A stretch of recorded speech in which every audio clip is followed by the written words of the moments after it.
આગામી સપ્તાહથી પવિત્ર રમજાન માસ શરૂ થઈ રહ્યો છે ત્યારે રાંદેર વિસ્તારમાં મોટા બજાર ભરાતો હોય જ્યાં કાયદો વ્યવસ્થાની સ્થિતિ જળવાઈ રહે અને અફવાઓ ન ફેલાય તે માટે સ્થાનિકો સાથે પોલીસ અધિકારીઓ દ્વારા બેઠક કરી જરૂરી માર્ગદર્શન આપી સાથ સહકારની અપીલ કરી હતી। મુસ્લિમ સમુદાયનો પવિત્ર રમજાન માસ આગામી સપ્તાહથી શરૂ થઈ રહ્યા છે ત્યારે રાંદેર વિસ્તારમાં મોટા બજાર ખાણીપીણી અને ખરીદીનો ભરાતો હોય જેથી કાયદો વ્યવસ્થાની સ્થિતિ જળવાઈ રહે અને કોઈ અફવાઓ ન ફેલાય તે માટે સુરત પોલીસ અત્યારથી જ એક્ટિવ મોડમાં આવી ગઈ છે।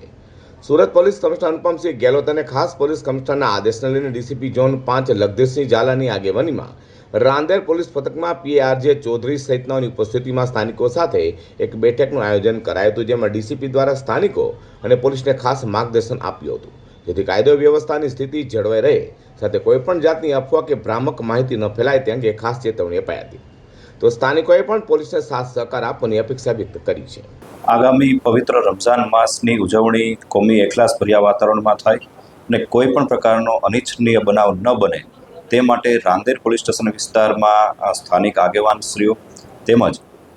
સમાજના અન્ય આગેવાનોની હાજરીમાં શાંતિ સમિતિની મિટિંગનું આયોજન કરવામાં આવેલ છે। શહેરીજનોને તેમજ